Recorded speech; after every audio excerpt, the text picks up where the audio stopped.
It seemed like former Riot game developers are in a bit of a pickle. Every game that was made by them has completely shut it down or is just straight up fallen apart into oblivion. Now, I noticed this trend about a month ago, and apparently 3 weeks ago, Necrit has made a video about that, so let's give it a watch. Throughout the last few weeks, there has been an interesting chain of events that has unfolded. Yep. Surprisingly, given the context, it all happened independently Omega from each Strikers other, rip. with the main subject being the fact that all the games made by former Rioters are falling apart, and I don't know if it's because they left Riot, be it willingly or forcefully. And specifically, we are talking about 3 games made by 3 studios we talked about on this channel before, with all of these being kickstarted by former members of Riot Games, with the 3 games being Omega Strikers, Supervive, and Project Ghost. I have played Supervive, so when he talks about this game, I'm gonna give my insights on it. But I have watched a lot of Omega Strikers as well. Which you may remember as the one MMO that was made by the former lead of the Riot MMO. And it was garbage. We once again found a way to Absolutely. talk about Riot MMO.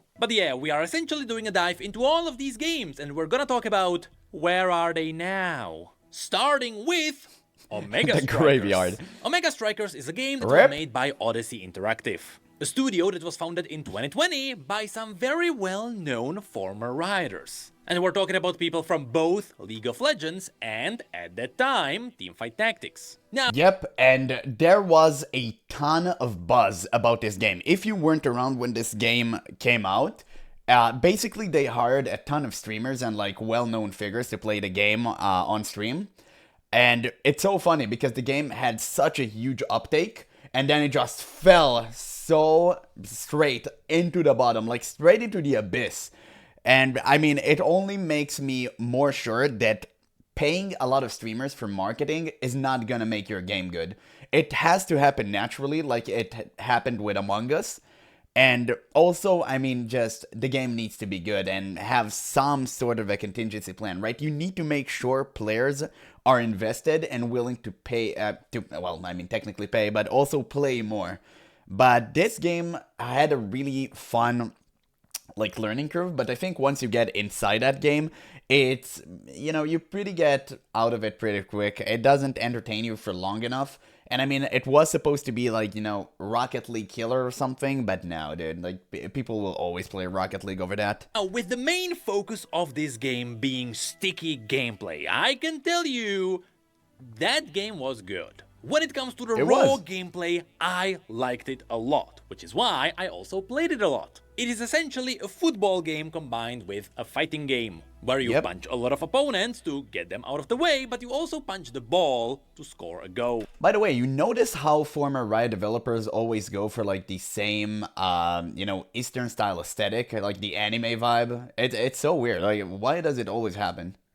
Now, this game honestly had a pretty good variety of Because characters of price? with different Nah, abilities. I don't think so, You had Chief. characters that were all about the punching, not as much the kicking. You had characters that were all about blinking and dueling other defenders. Or you had They also hired, I believe, Trigger Studio, the studio that made the anime Kill la Kill, to make their like opening sequence. That is crazy.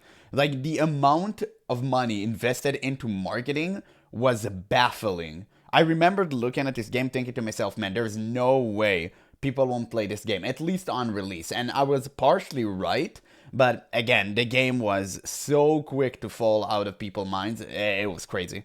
people who were just really defensive, which made them really good goalies. My favorite was the girl with the rocket. That was a really good goalie, and she could leave her own goal to score a goal. Yes, you could actually carry games as a goalie here. Now, the design of the characters was also pretty varied, there was a lot to choose from. And it had the classic battle pass with skins. I mean, this is a game made by former Rioters, so we would expect a free-to-play game with monetization. On top of this, to spice up the gameplay, there was also a pretty good variety of maps, where each map made scoring goals challenging for different reasons. But the strongest point this game had was its launch event. This game poured a lot of its budget to make a tournament. As part of this tournament, they invited creators, me included, to invite their fans to simply play the game, which would... Man, Moist Critical played this game, or just Team Moist? Dude, that would be crazy. I don't remember him playing. Earn you points, which would make you climb up a ladder. Whoever was the top of the ladder at the end of the tournament would be able to earn a portion of the game's profits from the first year.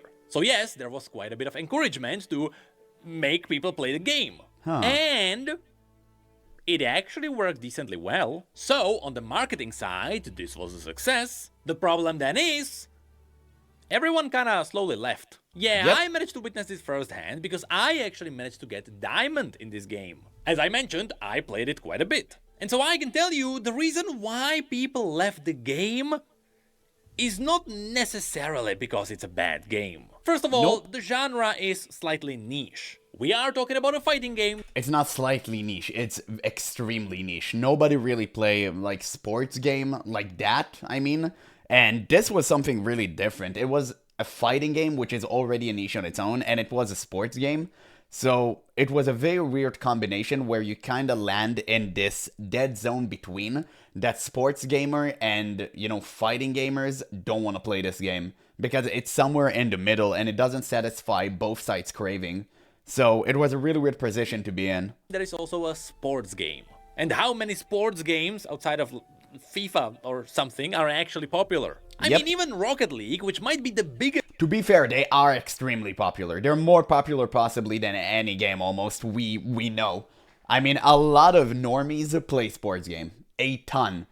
And you don't really have the statistics on that, but the fact that consoles are still alive is a very good indication to how many people are playing these games. Niche sports game is otherwise consoles will be dead. Mind-blowing. And so it is seconds. more likely that people simply left this game because of how gaming works now. These days, everyone has their main game, which is a live service, and it is really hard to rip those people away from their main game. And worst of all, it is really hard to play 2 live games as your main game. And so most people simply stick to their one live service game, and then they just play single-player games. So that is 100% absolutely true, but the only part that is not really true is the fact that it's hard to reap people out of their live service game. I think live service game are constantly changing, evolving, and players are constantly jumping between one live service game to a different one. I know because I used to do that myself. I mean, if you remember the PUBG area, where you had all of these Battle Royale games popping up, and so many players have constantly swapped between like PUBG, Fortnite, Apex, all that stuff, right?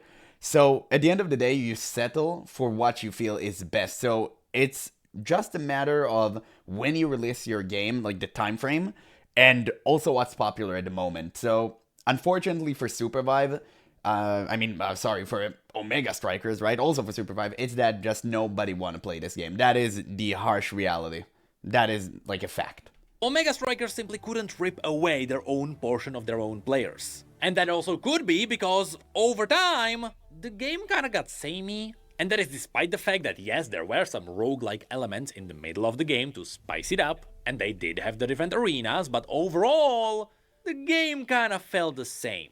And so after talking about all of this, you can see that at its peak, this game had about 20,000 players. But if you have a look at it now... Which is really bad. It's really bad. If a game has like 20,000 players at release, after this much marketing, you know the game is about to die. You know that, for a fact. We're talking about like 200-ish. And that is not enough to keep a live service game alive. Which is why the studio tried to pivot hard. And so looking at their roster of champions with their animations and abilities, they took Omega Strikers and they tried to turn it into Bite Breakers, which is a Super Smash Bros. Fighter. But unfortunately, even after I tested that one out publicly, the numbers weren't that great. And in fact, this level of a failure to capture a sports audience in gaming was so scary that other developers who were also making their own sports games at the time also tried to pivot away from this genre. Are you kidding me? That is actually hilarious. Now, I will say this. It reminds me of a game called Battle Right that I used to love. My friends and I used to play it all the time.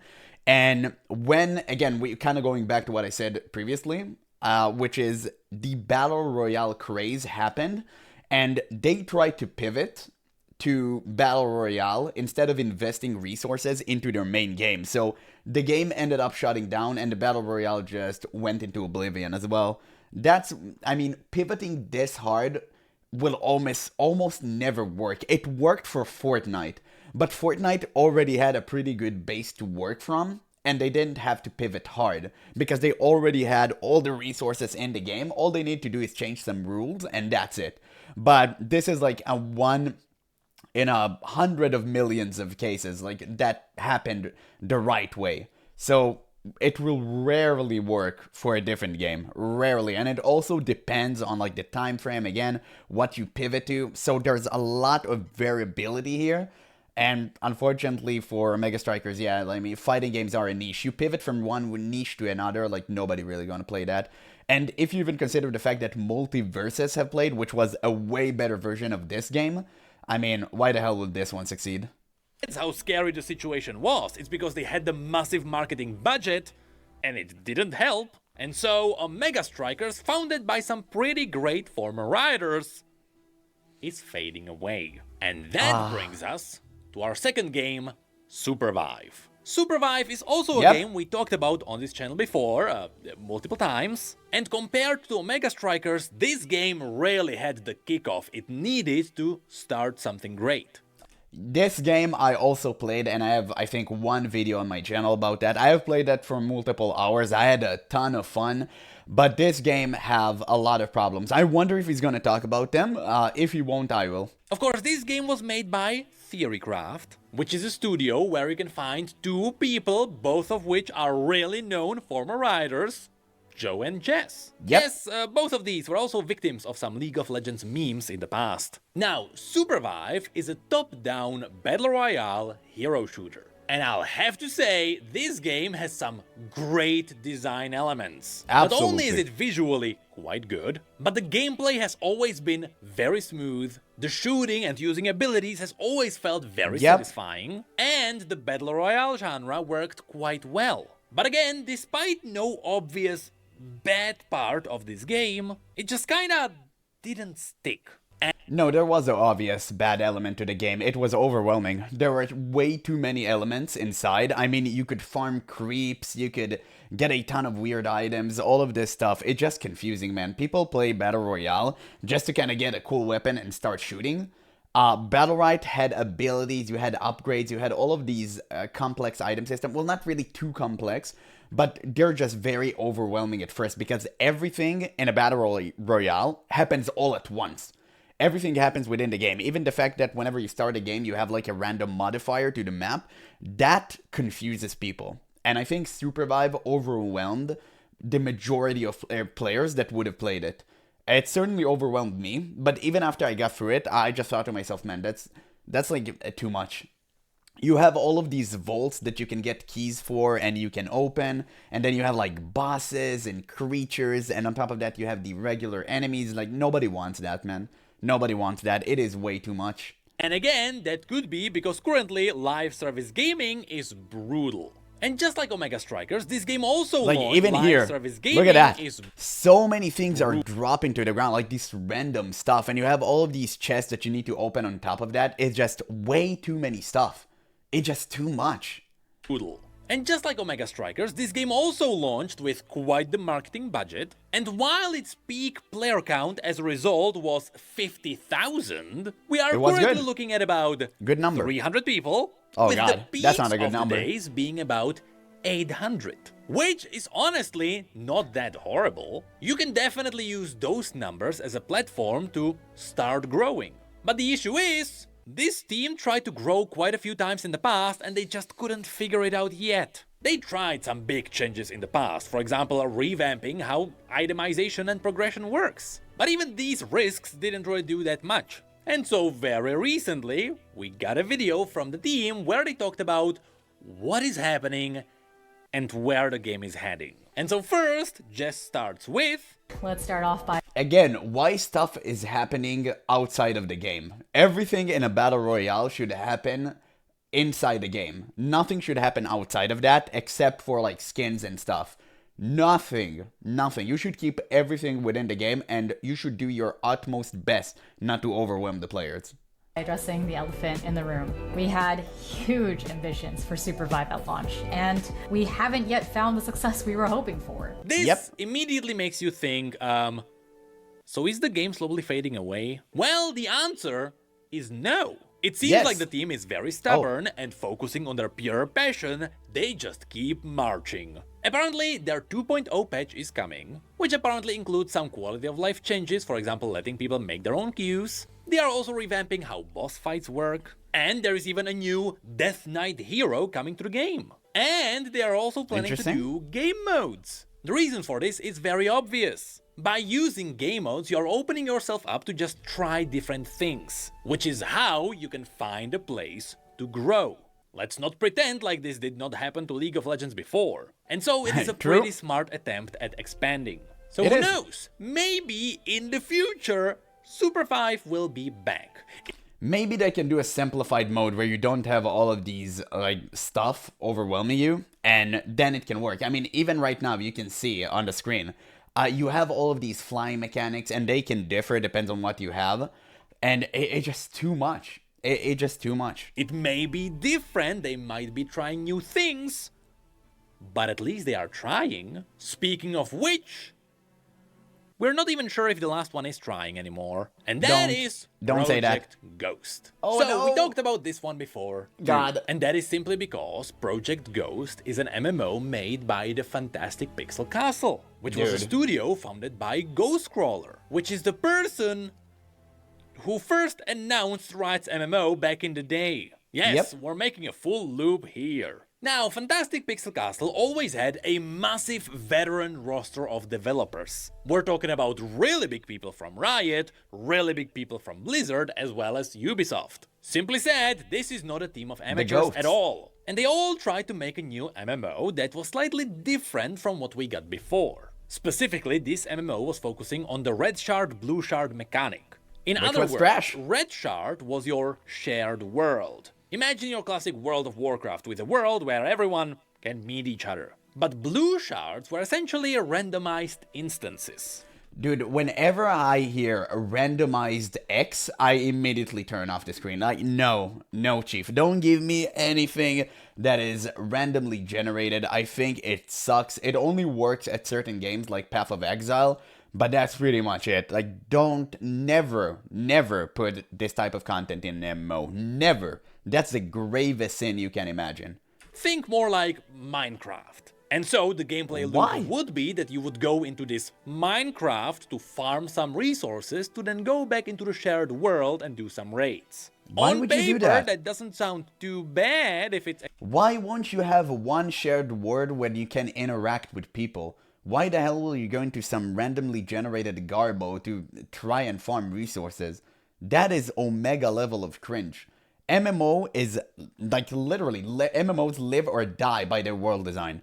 Why the hell would you do that? That is so off-putting. I cannot even distress how much it is. Executed well, wow. But apparently there was a beta where players played and we all remember that. Realized the game isn't that good. Now sure, it was still beta, but even in a beta you kind of want to showcase the good parts of the game.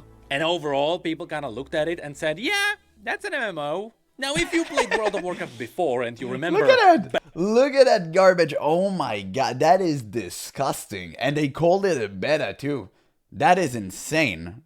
Oh my god. Battle for Azeroth, you might remember islands. The blue shards in this MMO are essentially islands, and people never liked those. Besides this, this was supposed to be your classic Holy Trinity MMO, which would include a tank, a DPS, and a healer. But the most important thing is, this game, as well as the entire studio, was funded by NetEase, which is a company that has always been known for collecting MMOs and then shutting them down and making me really angry that my favorite MMO is gone. But yes. Rip Wildstar, man, I used to play that game a ton back in the day. It was such a good game, but again, it was so weird. I mean, the development problems it had, it's like a completely different story. We're not gonna get into that, but yeah, rest in peace. It was a good game for sure.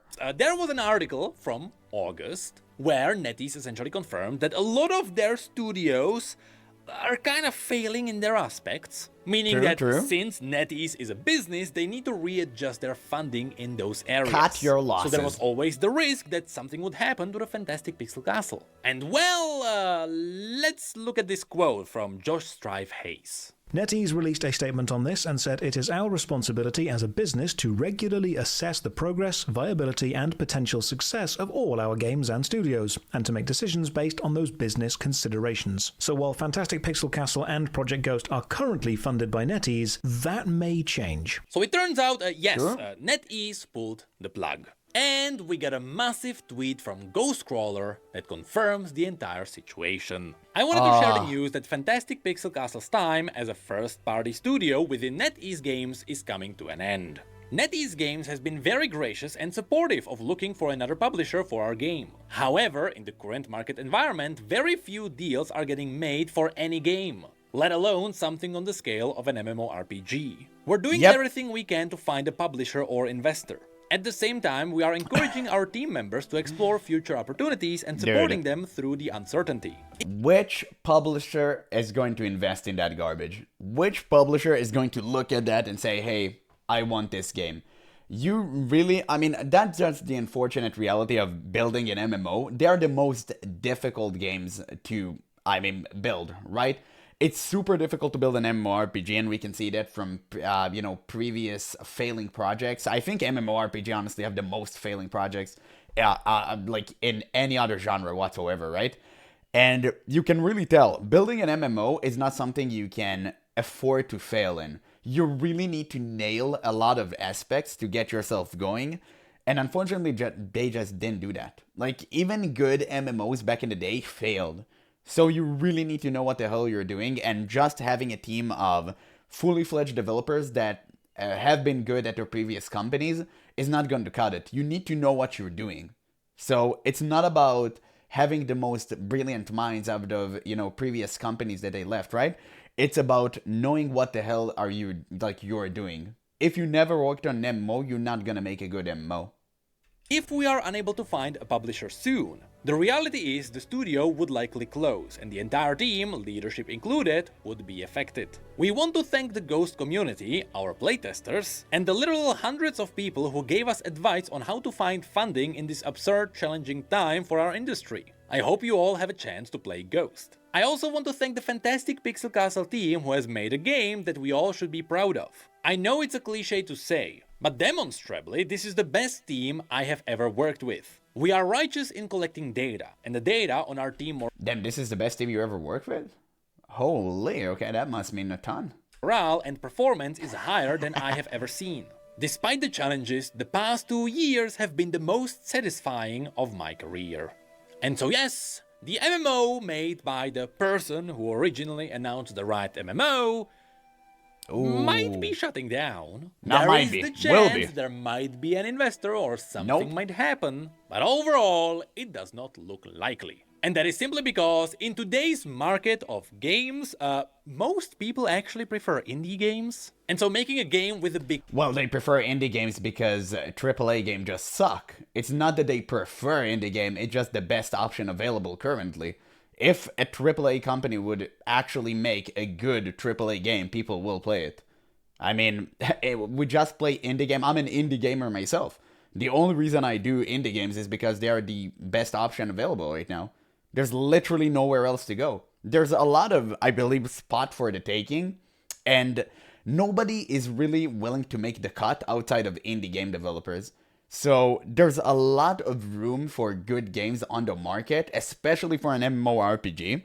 And you can see that like clearly with Ashes of Creation. A lot of people are putting their hopes and dreams into Ashes. But unfortunately, I don't think Ashes is going to release like anytime soon. I think it's going like bound to release in like 2028 or 9, something like that. And even then, it might suck. But you know, people are looking forward to it because it's the only option that seemed viable at the moment.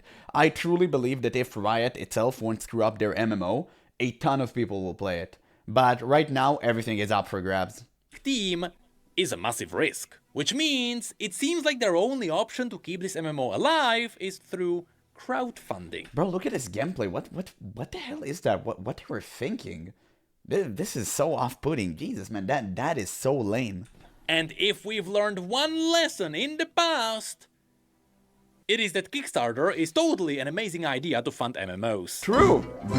Definitely not a scam. 100%. Well, I mean, that seems to be the end of the video. Great video by Necrit, man. I love this guy so much. I'm going to leave a link in the description, guys, so you can watch it for yourself. Give me a like and a sub if you haven't already. And, I mean, yeah, it's just an unfortunate reality that the gaming landscape right now, the industry, is so filled with new games, but none of them seem to land. All of them just ended up falling apart. It's been a while since we saw a game succeeding and actually have long-term success. I can't even remember what the last game that did that. Right now we do have Fellowship, which was released, I think, less than a month ago. It does seem that the game is going in a pretty great direction, because it kind of capitalized on the, you know, previous World of Warcraft players that doesn't want to play the game anymore. And I think they're doing great, and I'm truly happy for them, but we kind of have to wait and see where the game will go, right? Because it's a matter of time before people get bored. But it did have a really strong launch, that's for sure. So, yeah, just to summarize everything, and it's a sad reality. It's a sad reality. People really can't afford to just experiment with new game types anymore. And I understand why most companies are going for what's currently popular. But at the same time, I'm also really sad because we're not getting anything new. Because whenever someone try anything new, like, you know, Omega Strikers, it just gets crumbled, right? And everyone loses their jobs. That is unfortunate reality of trying new video games, but, you know, innovation requires some sacrifice. So I'm truly glad they made this game, but I really hope they thought a bit, thought about it a little bit first, because you need to do a lot of searching before you're making these type of games, because, you know, the crowds for it are just not that big. And you really do need to make a ton of research to make sure your game can stick the landing. But unfortunately, yeah, this is gonna be today. Yeah, just gonna be this video. Man, yeah, I mean, it's sad reality. I really miss Supervive. It was a great game. I enjoyed it a ton. But yeah, that's pretty much all for today's video. So once again, make sure to let me know what you guys think in the comments below. Thank you guys so much for watching, and I'll catch you in the next one.